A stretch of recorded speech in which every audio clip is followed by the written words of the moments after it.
Raptured daw at end of the world. Ito ba ay turo talaga na galing sa kabuuan ng Biblia? Paunawa sa mga kapatid, hindi ito usapin ng pagkakampi-kampi, hindi ng paramihan o kahit patagalan ng paniniwala.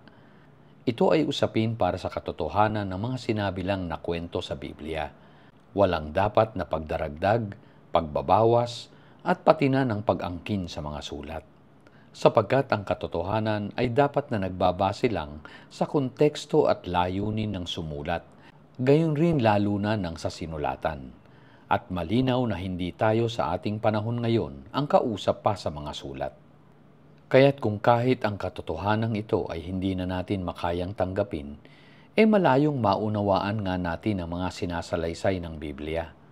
Sapagkat pilit nating inilalagay ang ating sarili sa kwento, hindi na tayo nagpapakumbaba sa kapangyarihan nito, kundi ay atin na rin itong pagmamalaki sa ating sariling katalinuhan.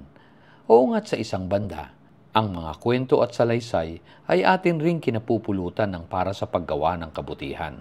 Sa ganito nga ay nagiging para na rin sa atin ang mga sulat. Ngunit para sa paraan lang ng ating ipagbabago tungo sa paggawa ng kabutihan, na siya na ring pag-ibig nating totoo at pagsunod sa Diyos. Ito lang ang kapangyarihang ipinagkaloob ng Espiritu ng Diyos sa mga sulat para sa atin ngayon upang manatili sa kaharian ng Panginoong Hesus. Wala nang iba pa. Ito ang dakilang katapatan ng Diyos para sa lahat. 1 Thessalonians 4, verse 15-17. For this we say to you by the word of the Lord, that we who are alive and remain until the coming of the Lord will not precede those who have fallen asleep. For the Lord himself will descend from heaven with a shout, with the voice of the archangel, and with the trumpet of God, and the dead in Christ will rise first. Then we who are alive and remain will be caught up together with them in the clouds to meet the Lord in the air, and so we shall always be with the Lord. Ito ang pangunahing batayan ng pinaniniwalaang doktrina ng rapture, na tinatawag na futurism or dispensationalism. Dispensationalism is a theological system of interpreting the Bible that was first espoused by John Nelson Darby. Dispensationalism maintains that history is divided into multiple ages, or dispensations, in which God acts with humanity in different ways. Dispensationalists generally maintain beliefs in premillennialism, a future restoration of Israel, and a rapture that will happen before the second coming, generally seen as happening before the tribulation. Premillennial dispensationalism. Premillennial dispensationalists affirm a future, literal 1,000-year reign of Jesus Christ, which merges with and continues on to the eternal state in the new heavens and the new earth. The vast majority of dispensationalists profess a pre-tribulation rapture, with small minorities professing to either a mid-tribulation or post-tribulation rapture. Ito ang mga paniniwala na umaangkin sa mga sinabi ng sulat, na para daw sa kanila ngayon ang sulat ng Biblia. Hindi ba't kung ang rapture na sinimulang ituro ni John Nelson Darby noong 1830 ay totoong magaganap sa literal na paraan, lahat ng mga namatay na mananampalataya sa panahon ng Lumang Tipan at ang mga naging Kristiyano ay mabubuhay ng sabay-sabay. Sila raw ay mabubuo muli sa pisikal na katawan at iaangat lahat sa alapaap upang salubungin si Jesus na nasa kanya ring anyong tao, kasama ang mga maaabutang buhay. Ngunit dahil napakalinaw naman ang nakasulat sa Biblia na sila ang kausap na sinabihan ni Apostol Pablo, We who are alive and remain until the coming of the Lord. kung magkagayon, di ba dapat na nangyari na lahat ang mga ito sa kanila noon? Maliban na lang kung naniniwala tayong mayroon pang nabubuhay sa kanila hanggang sa ngayon. Lalong malabo naman kung sila ang pinangakuan, pero ang tinukoy pala ni Pablo ay ang mangyayari mahigit 2,000 years pa sa kanilang future. At ang pinakamahalagang katotohanan ay papaano maipapaliwanag ang mga sinabi at ipinangako ng Panginoong Hesus noon sa kanyang mga lingkod at sa mga nananampalataya sa kanya, gaya ng mga sinalita niya sa Mateo. For the Son of Man will come in the glory of his Father with his angels, and then he will reward each according to his works. Assuredly, I say to you, there are some standing here who shall not taste death till they see the Son of Man coming in his kingdom. Matthew 16:27-28. But whenever they persecute you in one city, flee to the next. For truly I say to you, you will not finish going through the cities of Israel until the Son of Man comes. Matthew 10:23. Alam ba natin kung bakit sinabi ito ni Apostle Paul sa 1 Thessalonians 4:15? For this we say to you by the word of the Lord, that we who are alive and remain until the coming of the Lord will not precede those who have fallen asleep. Ito ay sa dahilang inulit lang niya ang ipinangako ng Panginoong Hesus noon nang kasama pa niya ang mga lingkod.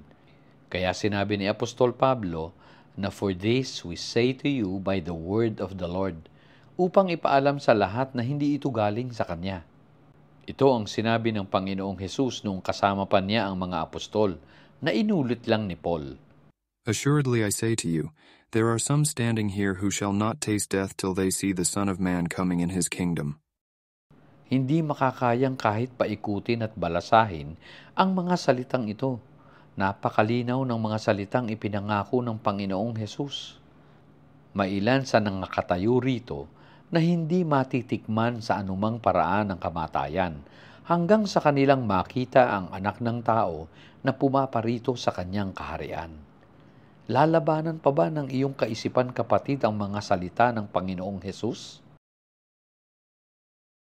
Narito pa ang isang pagkakataon na magpapatunay na nang sabihin ng Panginoong Hesus na maaaring abutan pang buhay ang ilan sa mga apostol sa kanyang pagbabalik, hindi nga sa katawan, kundi para sa paghuhukom sa Jerusalem. Peter turned and saw that the disciple whom Jesus loved was following them. This was the one who had leaned back against Jesus at the supper and had said, Lord, who is going to betray you? When Peter saw him, he asked, Lord, what about him? Jesus answered, If I want him to remain alive until I return, what is that to you? You must follow me. Because of this, the rumor spread among the believers that this disciple would not die. But Jesus did not say that he would not die. He only said, If I want him to remain alive until I return, what is that to you? This is the disciple who testifies to these things and who wrote them down. We know that his testimony is true. John 21 verse 20-24. Nalaman nga natin sa pamamagitan ng salaysay na ang tinukoy rito ng Panginoon ay si John the Beloved. Kaya't kung papansining maigi, alam na ng mga apostol ang kanyang pangakong pagbabalik na magaganap sa kanilang henerasyon. Kaya itinanong ito ni Peter noon. Hindi nakapagtataka kung bakit marami ang hindi naniwala kay Jesus noon paman. Naunawaan nilang malinaw ang pangako niya sa Biblia na siya ay magbabalik rin sa panahong iyon ng mga apostol. Ngunit dahil sa mga maling aral at paliwanag ng mga taong hindi nasumpungan ng katotohanan sa paraan ng pagbabalik ng Panginoon, ay sinabi nilang si Jesus ay huwad na propeta at hindi tunay na Diyos sapagkat hindi natupad ang kanyang mga sinabi. Alam kasi nila at naunawaan ang mga nakasulat ng sabihin ng Panginoon ang pagbabalik niya sa henerasyong iyon.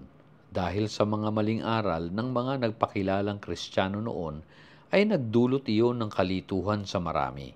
Kaya't sila ay tumalikod sa Diyos at naghanap ng ibang paniniwalaan. Dahil sa mga taong nagmataas sa kanilang sariling pangunawa, hindi nila natanggap ang kapangyarihan ng mga ipinasulat ng Espiritu ng Diyos sa kanyang mga lingkod. Ang katotohanang si Jesus ay nagbalik na noon, hindi sa katawang pisikal, kundi sa kapangyarihan ng kanyang paghuhukom sa Jerusalem. Gayon din ang pagtupad niya sa pangako para sa mga naging tapat noong una mula pa kay Abel.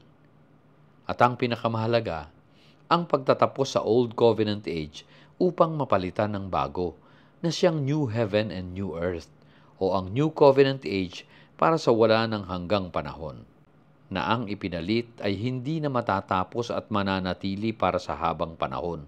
Kaya sinabi ni Jesus na heaven and earth will pass away, but my words will not pass away. Ang Old Covenant Age na nagwakas ay natupad noong AD 70, sa pagkasira ng templo na siyang simbolo nito. Kaya't napakahalaga sa Panginoon ang masira ang templo para naman sa paglalagay ng bago. Sapagkat si Jesus na ang bagong templo, saserdote at alay para sa walang katapusang panahon. Kaya wala nang pangangailangan pa ng mga simbahan. Huwag na sanang maging matigas ang ating puso sa pagtanggap ng mga katotohanang sinalita ng Panginoon. Ito ang malakas na katibayan na ang aklat na isinulat ni John, ang Revelation, ay naisulat bago ang AD 70, na siyang panahon ng pagkasira ng templo sa Jerusalem, the Siege of Jerusalem, na siya ring pagbabalik ng Panginoon. Mababasa natin na kahit sa pasimula ng sulat ay alam na ni John ang nalalapit ng pagbabalik ng Panginoon sa kanilang henerasyon.